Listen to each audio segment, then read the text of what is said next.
Coming up on Spartan Sports Report. MSU women's basketball hosted 2 games this past week. The Michigan State men's basketball team returned home for a pair of games.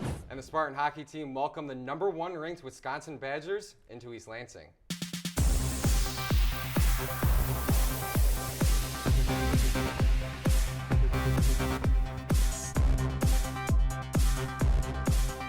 Welcome into this Thanksgiving edition of Spartan Sports Report. I'm Olivia Klinsky. And I'm Jack Stager. Olivia, Michigan State Athletics sure were busy headed into this holiday week, so let's get right into it. The Michigan State women's basketball team had another successful week following victories against Oakland and Wright State to start off the season. The Spartans looked to continue their hot streak in the new Robin Fralick era, facing Detroit Mercy to start the week. Junior guard Didi Hageman had another huge performance with the Spartans as she continued to make difficult shots from all over the court. She dished out some great passes, including this one to Moira Joyner to set her up for the halftime buzzer beater. In the second half, the Spartans looked to clearly make a defensive statement, which in turn created lots of offense on the other side. Hageman fed off the defense and somehow came out even more explosive in the second half, hitting 4 different three-pointers and once again breaking her MSU career scoring high with 24 points of the night. The offense continued to flourish for the rest of the second half with the help of the defense, and ultimately Michigan State would defeat Detroit Mercy 105-44. This win against the Titans marked the first 100-point game for the Spartans this season. In the second game of the weekend, the Spartans closed out their 4-game homestand against the Evansville Purple Aces. To start off the action, Tori Osmond gets the steal and finds Hageman on the fast break for her first 2 points of the day, putting the Spartans up 10-2. Running in transition, Hageman finds Gabby Elliott on the right wing, who gets in the paint, fakes, pivots, and finishes the shot for an easy deuce. Here is sophomore Theron Halleck driving baseline and dishing it to freshman Bree Robinson for a 3, who went 2 of 2 in the period. Western Michigan's transfer Lauren Ross runs downhill and gets a tough and one over the Purple Aces defense to finish out the second half. The Spartans defeated Evansville 105-49 and will head to Mexico this week for the Cancun Invitational, facing the James Madison Dukes and the Creighton Blue Jays. The men's basketball team hosted Butler on Friday, looking to rebound off their loss to Duke in the Champions Classic. Tyson Walker started the game strong as he's done so all year as he gets this left-handed layup to go. The Big Ten leader in points continued the game strong, but on the other end of things, in the first, it's former Spartan Pierre Brooks with the massive dunk to try to get momentum. Tyson Walker, though, had an answer as he cuts back door off the beautiful dime from Malik Hall. And then in the second half, here comes A.J. Hogard finding Malik Hall in the fast break dunk, who slams it home. A.J. Hogard then decided to get in his own bag of tricks as he goes to the right hand and finishes off the tough hand layup. Michigan State never lost the lead, and they took care of business against Butler 74-54. And then the Spartans were back at the Breslin Center on Sunday for a matchup against Alcorn State. It was all the Spartans from the jump as Trey Holloman got off to a quick start, going 4 for 4 from 3 as he knocked this one down in the corner. Michigan State would hit 10 three-pointers on the night, including this one from Xavier Booker, who gets it to go off the glass. The bank is open. The Spartans continued to shoot lights out after halftime as Holloman added another 3, going a perfect 5 for 5, this time from the corner. Midway through the second half, Cohen Carr threw down this monstrous dunk, leaving the Breslin crowd speechless. And Olivia, I'm sure the Spartan fans will see many more of those from Cohen Carr. The freshman would finish with a solid 11 points on 24 minutes of play. Holloman again continued to work on both ends of the floor as he would get this steal, which would lead to a fast break, and Jeremy Fuse Jr. got a dunk of his own off an alley-oop pass. It was a blowout in East Lansing, including a lot of promising play from the underclassmen. Michigan State would get the win 81-49, and the Spartans will be back in action next Thursday against number 3 Arizona from Palm Springs, California. Number 11 Michigan State hockey had a big series this past weekend, facing off against number 1 Wisconsin. On night 1, MSU dominated every aspect of the game and successfully upset the Badgers 4-2 while outshooting them 42-34.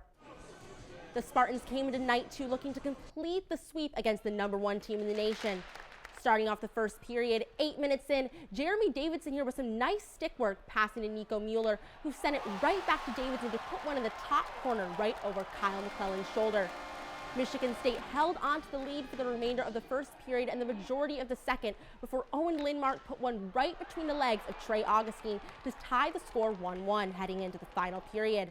However, the Spartans would not stay down long as Joey Larson hit the one-timer just under 2 minutes into the period to once again give MSU the lead.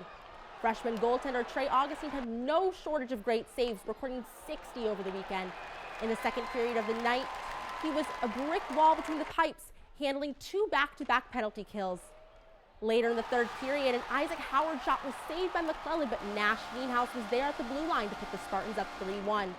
2 minutes later, Ben Dexheimer snuck one in for the Badgers to make it a 1-goal game, but Michigan State prevailed and secured the 3-2 victory and series sweep over number 1 Wisconsin. This would be the first time in a century that the Spartans swept a top-ranked opponent. Following the series, Michigan State moved up to number 7 in the nation polls and will hit the road to face the number 8 Minnesota Golden Gophers this weekend. Men's tennis hosted the Capital City Classic last week at the MSU Tennis Center. Ending Sunday with record-breaking results, the tournament gave the chance for fans to watch the Spartans compete at a professional level. Redshirt freshman Aristoteles Thanos made it to the singles quarterfinals, and here's Thanos getting a head-to-head with Elliot Spizzirri, the number 1 ranked college tennis player in the nation. And after a hard-fought battle, Thanos would lose 3-6 and 1-6 in the semifinals. Ozan Barish and Elliot Spizzirri put on a show, and Barish had a huge lead, 6-2 in the first set and 4-0 in the second set. Spizzirri would win 4 straight games and push the second set to a tiebreak. Here the two are in the final point, where Ozan was able to come away with a back-and-forth victory. On Sunday, Ozan would continue his success and claim the first pro title win. The ITA preseason ranking came out during the tournament, and the Spartans would tally the most ranked players in the nation with 8. After a hard-fought win against Ohio, the women's soccer team picked up a 1-0 win against Harvard in the round of 32. They had a quick 2-day turnaround as they faced the number 1 seeded BYU Cougars. This game was a tale of 2 halves, starting as a defensive battle with both goalkeepers posting 5 saves on the night. The first half would end scoreless in Utah, but that wouldn't last long as early in the second half, Michigan State's Gabby Mueller sliced through the Cougar defense and scored to put the Spartans up 1-0. Michigan State made some crucial mistakes, however, which led to 2 free kicks for BYU. Brecken Mozingo would score on back-to-back chances in just 5 minutes of play as she capitalized on one of the penalty kicks and then did it herself on an unassisted goal. Just a few plays later, giving the Cougars the 2-1 lead. The Spartans continued to be aggressive on the offensive end, getting 2 corner kicks but could not find the back of the net. BYU would convert on the corner kick of their own in the 80th minute, pushing their lead to 3-1, securing them the win, and bringing an end to Michigan State's historic season. After winning the Big Ten for the 2nd consecutive season, Coach Hostler still had a positive outlook on the year as a whole. Women's soccer continues to gain more and more popularity in the college game. Attendance records continue to be broken in a lot of programs across the country. We've been in the top 5 last year in attendance. We're top 10 currently this year. So I think when you then go out and schedule these kind of games for the future, they can only help grow it. And I think that's super important. MSU football picked up its 2nd conference win of the season against Indiana on Saturday. Kaiten Hauser threw for 245 yards and 3 touchdowns in the contest. Less than 4 minutes into the game, Hauser connected with Malik Carr for a 17-yard touchdown, putting the Spartans up 7-0. Nearing the end of the second quarter, Hauser found Montori Foster Jr., who made an incredible one-handed grab before escaping a group of Indiana defenders on his way into the end zone. MSU went into halftime up 14-7. The Spartans, however, found themselves trailing 21-17 with less than 3 minutes to go in the game. But Hauser then led an 8-play, 75-yard drive, connecting with Malik Carr once again in the end zone with just 1:19 left on the clock.